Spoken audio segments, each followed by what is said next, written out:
आपके सामने एक पेंटिंग है और ये सामान्य पेंटिंग नहीं है। इसकी कीमत अमूल्य है, इसकी कोई वैल्यू नहीं है। इसका ऑक्शन नहीं किया जा सकता, इसको नीलाम नहीं किया जा सकता। ये फ्रांस के पास है ये पेंटिंग। और ये एक सामान्य चित्र नहीं है। पुनर्जागरण काल में यूरोप को आंदोलित कर देने वाला समय काल था ये। जब यूरोप आंदोलित हो रहा था तो ये पुनर्जागरण कला का, वैज्ञानिक अवलोकन का और मानवीय अभिव्यक्ति का अद्वितीय संगम है। मोनालिसा। मैंने आपको बताया था इसके बारे में कि मैं आपको एक सेशन लेकर के मोनालिसा की पेंटिंग को क्लियर करूंगा, स्पष्ट करूंगा। तो आज वो दिन आ गया कि आज मोनालिसा की पेंटिंग पे बात कर रहे हैं हम लोग। हमने पुनर्जागरण डिटेल में पढ़ा है। क्यों ये पेंटिंग अमूल्य है, बहुमूल्य है, क्यों इतनी चर्चा में रहती है कि मोनालिसा की पेंटिंग जो है दुनिया की सबसे महंगी पेंटिंग्स में से एक है। आज इसके बारे में थोड़ा सा चीज़ों को समझते हैं। आप लोगों को काफ़ी चीज़ें पता होंगी। आप बताइए क्या क्या चीज़ें इस पेंटिंग के बारे में जानते हो, क्या क्या चीज़ें इस पेंटिंग के बारे में सुना है। पहली बात तो फर्स्ट टाइम जान रहे हो कि पता है कि आपको ये कोई पेंटिंग है ऐसी? हाँ, सुना है, मोनालिसा का नाम सुना है आपने। तो क्या है इस पेंटिंग की तकनीकी? ठीक है, लियोनार्डो जी ने बनाया। ठीक है, नेक्स्ट। लियोनार्डो है इसमें कि नहीं है? मैंने एक फ़ोटो रखी तो थी लियोनार्डो की भी।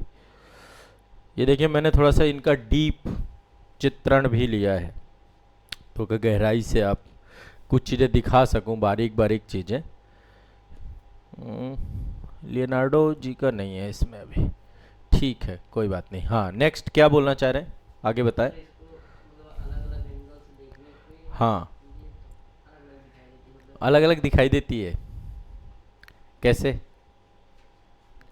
तीन चार बातें पहले बेसिक जनरली जो चर्चा में रहती हैं। एक तो रहस्यमयी मुस्कान, इस पेंटिंग में आप देख रहे हैं एक ऐसी मुस्कान है। दूसरा, ये पेंटिंग जो भी देखने वाला है उसका पीछा करती है। पीछा करने का मतलब आप जिधर से भी देखेंगे ऐसा लगेगा ये आप ही को देख रही है। इसमें एक विशेष तकनीक है जिसको बोलते हैं स्फुमाटो टेक्निक, और यथार्थवाद को दिखाया गया है, वास्तविकता को दिखाया गया है। तो आइए एक बार इस पेंटिंग के बारे में बात करते हैं। पहली बात, ये कहाँ रखी हुई है पेंटिंग आपकी? फ्रांस में एक संग्रहालय है जिसका नाम है लूब्र संग्रहालय। वहां पर असली पेंटिंग रखी हुई है। पेरिस में है ये, फ्रांस के पेरिस के लूब्र संग्रहालय में रखी हुई है ये। और सन 1797 में इस पेंटिंग को इस संग्रहालय का हिस्सा बनाया गया था, तब से ये इसी पेंटिंग पे है। बकायदा एक बुलेट प्रूफ कांच है, उसमें बुलेट प्रूफ कांच के पीछे सुरक्षित रखी गई है। और पेंटिंग को जहाँ पे रखा गया है वहाँ पे टेम्परेचर को इस तरीके से कंट्रोल किया गया है कि ये पेंटिंग आपकी जो है ख़राब ना हो, मतलब वहाँ आर्द्रता, नमी जैसी स्थितियाँ ना बने। तो इस तरीके से पेंटिंग पूरी की पूरी बनाई गई है आपकी। ठीक है, तापमान नियंत्रण है, वातानुकूलित है कमरा।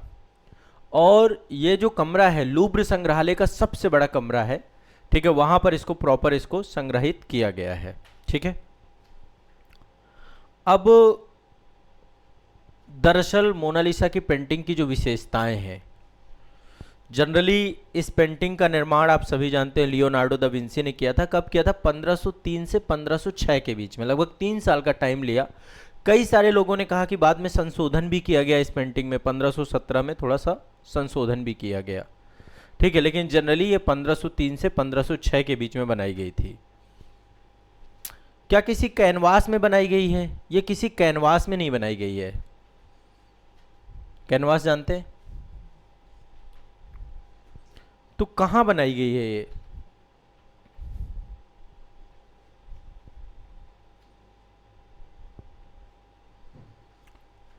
लकड़ी पर ये पेंटिंग की गई है। पॉपुलर की लकड़ी होती है, उसके पैनल पर ऑयल पेंटिंग की गई है। ये ऑयल पेंटिंग पर बनाई गई है। अब इस पेंटिंग को लेकर के कुछ चीज़ें मैं आपको क्लियर करता जाता हूँ, क्या क्या इसकी विशेषताएं हैं। जनरली काफ़ी चीज़ें आप जानते होंगे लेकिन फिर भी। सबसे पहली चीज़ है रहस्यमयी मुस्कान। इसकी मोनालिसा की मुस्कान सबसे बड़ी विशेषता है। जितने भी एंगल से आप देखोगे इसके भाव बदलते हुए प्रतीत होते हैं। इसके पीछे एक कारण और भी कहा जाता है। जैसे जनरली कभी आप मोनालिसा की फर्स्ट टाइम जब आप पेंटिंग देखते हैं और इसके ओठों को देखेंगे तो आपको मुस्कुराती हुई लगेगी, लेकिन जब इसकी आंखों को आप देखेंगे तो इसकी मुस्कान गायब हो जाती है। थोड़ा सा बारीकी से आप इसको जो है ऑब्जर्व करेंगे तो ऐसा आप पाएंगे कि ओठों को देखने पे मुस्कुराती है, आंखों पे जैसे ही आंखें डालेंगे तो इसकी मुस्कान आपको जीवंतता का प्रतीक होता है, यथार्थवादिता का प्रतीक है। दूसरा, जैसे आपके भाव होंगे, जैसे मान लीजिए आप बहुत खुश हैं, हैप्पी हैं, तो ये पेंटिंग आपको उस भाव के आधार पर आपको जो है महसूस होगी। आप उदास हैं, आपको उदास दिखेगी, आप खुश हैं, आपको खुश दिखेगी, है ना। इसमें एक टेक्निक है जिसका नाम है स्फुमाटो तकनीकी। लियोनार्डो ने स्फुमाटो तकनीकी का प्रयोग किया था। स्फुमाटो तकनीक में क्या होता है, लाइट और कलर्स दोनों के बीच में एक संयोजन किया जाता है, सॉफ्ट ब्लेंडिंग की जाती है। चेहरे पर आप देखेंगे कोई भी आपको लाइन नहीं मिलेगी, कठोर रेखा नहीं मिलेगी, ठीक है, साफ सुथरा यथार्थवाद। चेहरे के जो भाव हैं, ये एक्चुअली बैठी हुई मुद्रा है। आप देखेंगे नीचे यहाँ पर देखिए बैठी हुई है, चेयर पर बैठी हुई है, खड़ी हुई मुद्रा नहीं है, बैठी हुई मुद्रा, एक बैठी हुई महिला है मोनालिसा। तो चेहरे के भाव, हाथों की मुद्रा, त्वचा का चित्रण स्वाभाविक तौर पे है, मानो चित्र जीवित व्यक्ति का आभास होता है कि जीवित व्यक्ति है। इसमें जो सबसे बड़ी विशेषता है, आप इसको जब देखेंगे, लाइट और शेड जो इसमें बनाए गए हैं, 3D effect, first time 3D effect पे बनी हुई पेंटिंग है ये। इस तरीके से चित्रकार ने बनाया है लियोनार्डो ने कि ये उभरती हुई दिखाई देती है, 3D इफेक्ट जैसा फील होता है, ये जनरल पेंटिंग जैसी नहीं लगती है। त्रिआयामी चित्रण है इसमें, चेहरे में पड़ने वाला, इसमें ऐसा लग रहा है जैसे चेहरे में कोई लाइट पड़ रही हो, ठीक है। एक चीज और देखेंगे, इसका जो बैकग्राउंड बनाया गया है वो पूरा ब्लर बनाया गया है, अभी आएंगे उस पर भी बात करेंगे। पहली बात, त्रिकोणीय बनाया गया, 3 आयामी बनाया गया, 3 डायमेंशन बनाया गया। और जब भी किसी चित्र को 3 आयामी बनाते हैं तो स्थिरता और सौंदर्य प्रदान होता है। इसके पीछे बहुत सारे पर्वत बनाए गए हैं, नदी बनाए गए हैं, घुमावदार मार्ग दिखाए गए हैं, पुल बनाया गया है। पेंटिंग के पीछे कभी आपने ऑब्जर्व किया हो, और पूरे ब्लर बनाए गए हैं आपके, वो ये देखिए, आप पीछे का देखिए, यहाँ पे देखिए पहाड़ बने हुए हैं, दिखेंगे कम, आपको ब्लर दिखाई देंगे। क्यों? ताकि ये पेंटिंग उभर सके। अमूमन यही होता है, जब आप दूर से कोई दूर की चीज, तो वो धुंधली दिखाई देती है पीछे की, तो पूरा एक बैकग्राउंड इफेक्ट दिया गया है इसमें। पृष्ठभूमि और मुख्य आकृति के पीछे सुंदर सामंजस्य स्टैब्लिशमेंट किया गया है उस टाइम पीरियड पे। इसकी आंखें देखने वाले के हर तरफ, जहां आप देखोगे वैसे ऐसा लगेगा आपको देख रही है, किसी भी डायरेक्शन से देख लीजिए। मोनालिसा की आंखें दर्शक का हर दिशा में पीछा करती हैं। ये कलाकार की एक अद्भुत क्षमता का उदाहरण है। ये चित्र जब बनाया गया पुनर्जागरण काल जैसे टाइम पीरियड पे लियोनार्डो ने, तो ये मानवतावाद, वैज्ञानिक दृष्टिकोण और प्राकृतिक सौंदर्य के पुनर्जागरणकालीन आदर्शों को दिखाता है। मैंने आपको बताया था पुनर्जागरण इटली के फ्लोरेंस से स्टार्ट हुआ है।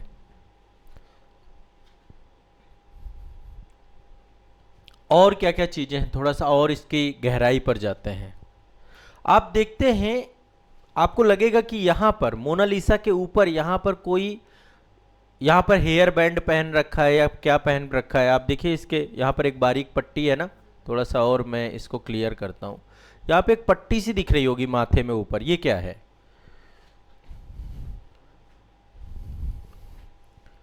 ये पट्टी दरअसल एक जनरल घूंघट टाइप का है, ऊपर रख रखी है ना। ये कोई ऐसा नहीं कि कोई हेयर बैंड लगा रखा है, सिर पर एक पतला लगभग पारदर्शी घूंघट है, ये आपका जालीदार कपड़ा जो होता है, ठीक है, उसको रखा गया है। इसको पुनर्जागरण काल में इसको गर्नेलो कहा जाता था, तो गर्नेलो इसके सर के ऊपर है। दूर से देखने पे ऐसा लगता है हेयर बैंड पहन रखा है। देखिए बकायदा मांग तक निकाली गई है, बालों को इस तरीके से बनाया गया है, एक लाइन डाली गई है इसमें कि सर पे जो है बालों के बीच में मांग निकाली गई, पीछे की तरफ बाल संवारे गए हैं पूरे के पूरे, ठीक है। और बारीक से इसको देखते हैं, थोड़ा सा और चीजों को लेकर के इसको समझने का प्रयास करते हैं।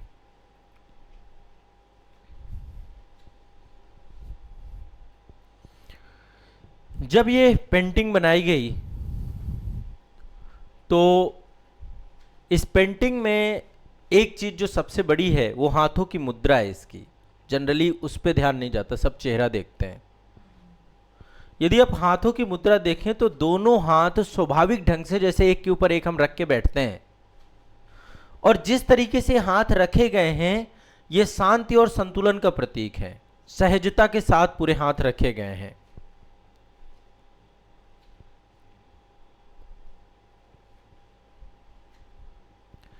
बहुत बड़ी पेंटिंग नहीं है ये। कितनी बड़ी, आकार कितना होगा इस पेंटिंग का?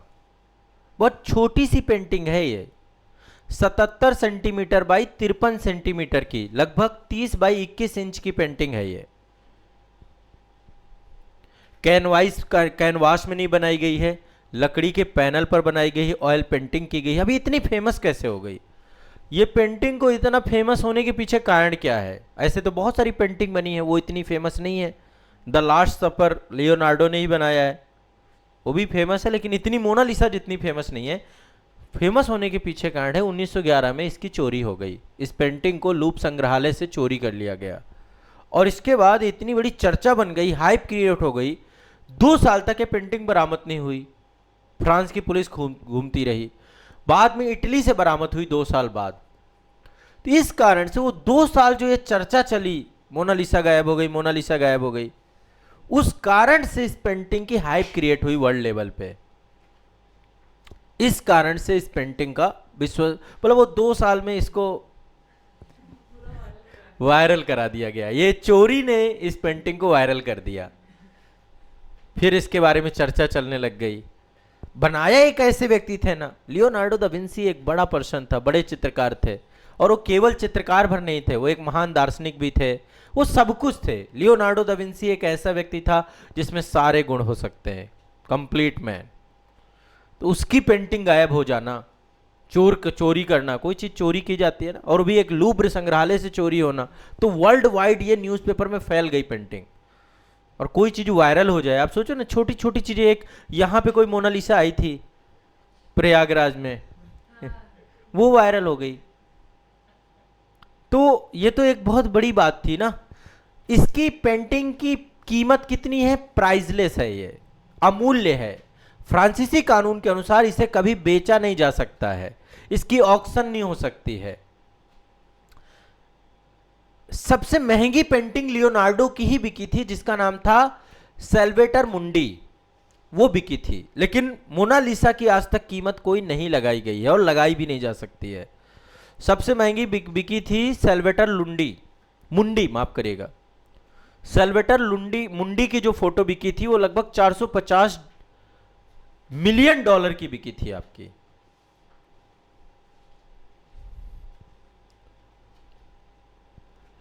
मोनालिसा का इंश्योरेंस वैल्यूएशन दुनिया में सबसे अधिक है। आज तक कोई भी इंश्योरेंस नहीं कर पाया किसी लिए, अभी तक इसको जो है इंश्योर नहीं किया गया है। 1962 में इसका बीमा मूल्यांकन लगभग 100 मिलियन डॉलर किया गया था, फिर इन्फ्लेशन होता रहा। आज इसका जो बीमा यदि होगा भी तो 1 बिलियन डॉलर का होगा। 1 बिलियन डॉलर, लगभग 84,000 करोड़ रुपए से ज़्यादा ये होगा। लेकिन अभी भी कोई ऐसे जनरल कोई इसका कीमत है ही नहीं। तो जैसे कि मैंने बताया कि 1911 में वैश्विक मीडिया कवरेज मिला इसको। चोरी होने के 2 साल तक अखबारों में फोटो छपती रही, सबको फोटो, मोनालिसा की ये वाली फोटो गायब हो गई, फोटो गायब हो गई। इस कारण से इस घटना ने दुनिया की इस पेंटिंग को वायरल करा दिया, बना दिया। बस ये एक जनरल सी बात है। विंसी ने 20 पेंटिंग है विंसी की, लगभग जितना भी उन्होंने बनाया है लगभग 20 पेंटिंग है, और अधिकांश पेंटिंग संग्रहालयों में ही रखी हुई है। मोनालिसा उसमें से नंबर 1 में आती है। और इसमें क्या क्या चीज़ें हैं? एक पायनियरिंग टेक्निक बोलते हैं, पायनियरिंग टेक्निक उस टाइम पीरियड पे इसमें उपयोग किया गया। इसमें ऑप्टिकल इल्यूजन का उपयोग किया गया है। ऑप्टिकल इल्यूजन वही है आपकी आंखों का ही, जो सामने वाला दर्शक है उसकी आंखों को भ्रम में डाल देने वाली मुस्कान और नजरों का जो इल्यूजन किया गया है। ये फ्रांस की सार्वजनिक संपत्ति है, गवर्नमेंट की, मतलब ऐसे नहीं प्राइवेट नहीं है, गवर्नमेंट के पास है। फ्रांसीसी कानून के मुताबिक राष्ट्रीय संग्रहालयों की कलाकृतियों को निजी तौर पर इसको बेचा नहीं जा सकता, कोई राष्ट्रीय संग्रहालय इसको बेच नहीं सकता है, ठीक है। जो लूव्र संग्रहालय है उसमें 80% लोग जब भी फ्रांस पेरिस जाते हैं वो केवल मोनालिसा को देखने के लिए आते हैं। फ्रांस का जो टूरिज्म है उसमें मोनालिसा की बहुत बड़ी, अब क्यों बेचेंगे बताइए, आप सोचिए, आप खुद सोचिए ना, वहाँ का पर्यटन, वहाँ हर साल ये कम से कम $1 बिलियन से ज़्यादा कमा के देती होगी, बेच देंगे तो जिस देश में जाएगी वो तो अमूल्य तो हो ही जाएगी, इस कारण से अमूल्य है ये। पूरा टूरिज्म इंडस्ट्री हिला के रख दिया इसने, ठीक है। इसमें एक एरियल प्रोस्पेक्टिव दिया गया है, इसके पीछे का जितना भी बैकग्राउंड दिया गया है, धुंधली बैकग्राउंड पूरी ब्लरिश बनाया गया है, और उसके पीछे का कारण यह है कि प्रकृति में जब भी कोई चीज़ हम दूर देखते हैं तो वो या तो ब्लू कलर की दिखाई देती है और या तो वो धुंधली दिखाई देती है। तो इस कारण से धुंधला बनाया गया ताकि मोनालिसा का चेहरा उभर के सामने आ सके, उभर के उभार उसमें देखा जा सके, ठीक है। तो इस तरीके से काफ़ी सारी चीज़ें इसके साथ जोड़ा गया है और ये आपकी जो है विश्वविख्यात पेंटिंग के तौर पे डेवलप हुई और पुनर्जागरण का एक। अच्छा, एक चीज़ और देखेंगे, अभी हाल ही में इसको और बात है, इसमें आपको आईब्रो नहीं दिखेंगे, आईब्रो नहीं है, इसके आँखों में पलके नहीं है, लेकिन ऐसा नहीं था लियोनार्डो ने नहीं बनाया था, ठीक है। एक 2007 में एक फ्रांसीसी इंजीनियर था जिसका नाम था पास्कल कोटे, उसने एक हाई डेफिनेशन कैमरा लिया और उससे इस पर रिसर्च किया, तो उसने पाया कि लियोनार्डो ने बनाया था इस पे भवें, लेकिन धीरे धीरे समय के साथ साथ विलुप्त हो गई, ठीक है। तो एक तो ये चीज़ है, अभी भी दिखती हैं छोटी छोटी, लेकिन अब वो उसके लिए ऐसा कहा जाता है कि इसकी आंखों में, मोनालिसा की जो दाईं आंख है उसमें एलवी लिखा हुआ है, यदि आप उसको माइक्रोस्कोपिक तरीके से देखें, एलवी मतलब लियोनार्डो विंसी, उसने अपना नाम लिख रखा है इसमें आंखों में, इतने छोटे लेवल पे लिख रखा है उसने, लियोनार्डो का यहाँ पे एलवी लिख रखा है और यहाँ पे टाइमिंग लिख रखा है, जिस साल उसने बनाया था, समय भी लिख रखा है इस आंख में। अब इसमें कितनी सत्यता है नहीं, ये सब बातें हैं, आप यदि पढ़ोगे, जब रिसर्च पेपर और चीज़ें पढ़ोगे तो आपको ऐसी बातें मिलेंगे। बाईं आंख में उसने डेट भी लिख रखा है, सी कॉमन ईरा लिख रखा है, किस कॉमन ईरा में बनाया इसने, ठीक है। यहाँ पे एक पुल बना हुआ है, पीछे का आप देखेंगे तो यहाँ पे आप देखिए एक पुल टाइप का बना हुआ है, दिख रहा है, कैसे दिख बताएं आपको, ये कुछ दिख रहा है यहाँ पे आकृति, ये समंदर जैसा नहीं है, यहाँ पे देखिए, हाँ ये आप देख रहे हैं पुल टाइप में है, पहाड़ है, रिवर है, प्राकृतिक दृश्य है ना, पहाड़ है, और देखते हैं थोड़ा सा मैं आपको शायद वो दृश्य दिखा पाऊँ, हाँ ये इसमें देखिए, यहाँ पे इसमें 72, इसको जब माइक्रोस्कोपिक तरीके से देखा गया तो इसमें 2 अक्षर देखने को मिले, एक तो 72 और एक L2 करके, तो ऐसा कोडिंग टाइप में कुछ लिखा हुआ है। अब इसके पीछे का एग्जैक्ट रहस्य क्या है, गुप्त कोड यहाँ पे लिखे हुए हैं। तो ये जनरल चीज़ें हैं, बाकी और इसके बारे में कोई खास बात ऐसा नहीं कि बहुत खास बातें हैं, बस ये है कि जीवंतता इस पेंटिंग की खूबसूरती है, उस जीवंतता के कारण से पेंटिंग आप देखिए लकड़ी में बनी हुई है, तो कैसे अब ये पूरा का पूरा किस तरीके से ये जूम करके ली गई फोटो है,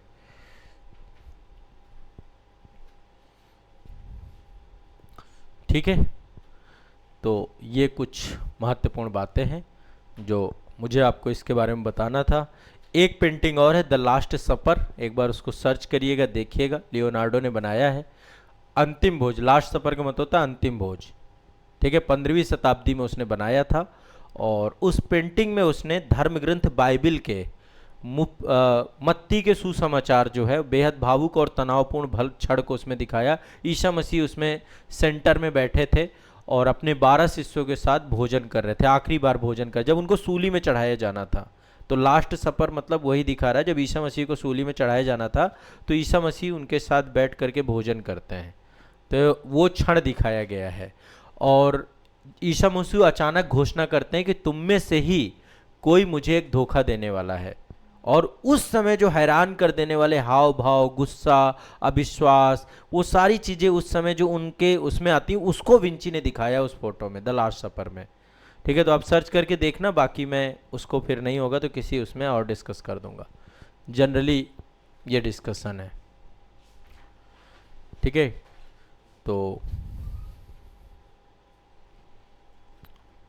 ऐसे ऐसे लोग भी हुए हैं, विंची जैसे लोग, ठीक है। चलिए।